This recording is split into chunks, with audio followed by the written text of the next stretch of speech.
আল্লাহ রাব্বুল আলামিন সাগর মহাসাগর যে ভয়ঙ্কর তা নিয়ে বহু সতর্কবাণী আল্লাহ তাআলা দিয়েছেন এবং সমুদ্রের তলদেশে যে গভীর অন্ধকার রহিয়াছে তা নিয়ে আল্লাহ তাআলা কোরআনে বর্ণিত করেন।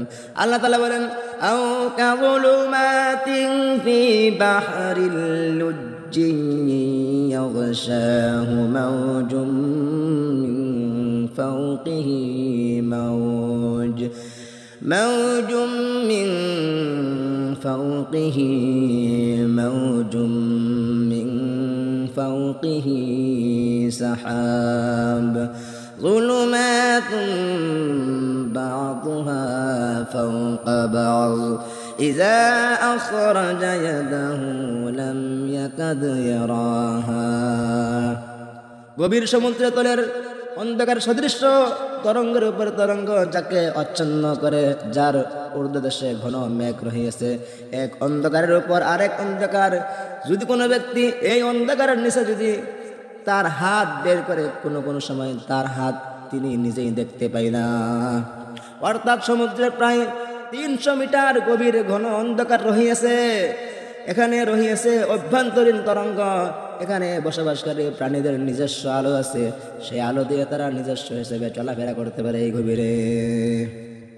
কিন্তু আল্লাহ রাব্বুল আলামিন এটি আজ থেকে প্রায় 1400 বছর আগে আল্লাহ তাআলা কোরআনে বলে দিয়েছেন। কিন্তু বর্তমান সময়ের বিজ্ঞানীরা এটা নিয়ে গবেষণা করে তারা যে খাতটি পেয়েছেন, তারা যে গভীরতাটা পেয়েছেন সেটার নাম হলো মারিয়ানা ট্রেঞ্চ অথবা চ্যালেঞ্জার ডিপ। এখনকার বিজ্ঞানীরা সবচেয়ে গভীর স্থানগুলোতে সীমিত সময়ের জন্য যেতে সক্ষম, তবে সেখানে যাওয়া ও ফিরে আসা অত্যন্ত বিপজ্জনক ও প্রযুক্তিগত চ্যালেঞ্জপূর্ণ। আরও গভীরতা আছে বলে ধারণা নেওয়া হয় না, কারণ এখন পর্যন্ত বিজ্ঞানীরা শুধু এই স্থানটাই খুঁজে পেয়েছেন যে সবচেয়ে গভীর স্থান বলে, যার নাম মারিয়ানা ট্রেঞ্চ, যার গভীরতা প্রায় 10,984 মিটার, অর্থাৎ প্রায় 11 কিলোমিটারের সমান। এর বেশি গভীরতা নতুন কোনো গভীর স্থান এখন পর্যন্ত বিজ্ঞানীরা কোনো নির্ধারণ করতে পারে নাই। বিজ্ঞানীরা মারিয়ানা ট্রেঞ্চের গভীরতম স্থান সম্পর্কে অনুসন্ধান শুরু করেন 1875 সাল থেকে। তখন ব্রিটিশ জাহাজ HMS চ্যালেঞ্জার মহাসাগরের গভীরতা পরিমাপের কাজ চালিয়ে যায়। এর মাধ্যমে প্রথমবারের মতো মারিয়ানা ট্রেঞ্চ গভীরতার স্থান হিসেবে প্রমাণিত হয়।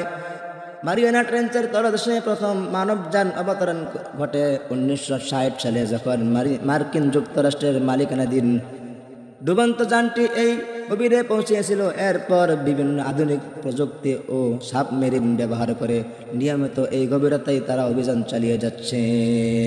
তবে গভীরতম স্থল হিসাবে বর্তমান সময়ে মারিয়ানা ট্রেঞ্চ এখন পর্যন্ত সর্বস্বীকৃতি পেয়েছে, যার গভীরতার প্রায় দৈর্ঘ্য 11 মিটার।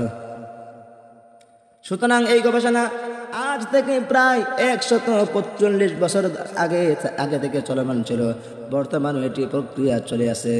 আধুনিক প্রযুক্তির সাহায্যে অনেক নতুন তথ্য ও অনুসন্ধান ঘটিত হয়েছে, কিন্তু গভীরতম স্থান হিসাবে মারিয়ানা ট্রেঞ্চ সম্পর্কে এখনও গবেষণা চালিয়ে যাচ্ছে বিজ্ঞানীরা।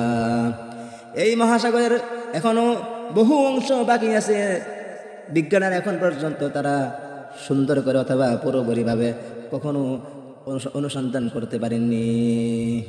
আল্লাহ রাব্বুল আলামিন শুধু এই মহাসাগরকে সৃষ্টি করেন নাই, বরং মহাসাগরের মতো আরো বড় বড় এই পৃথিবীর চাইতে হাজার লক্ষ কোটি গুণ বড় গ্রহ নক্ষত্র আল্লাহ রাব্বুল আলামিন সৃষ্টি করে রেখেছেন।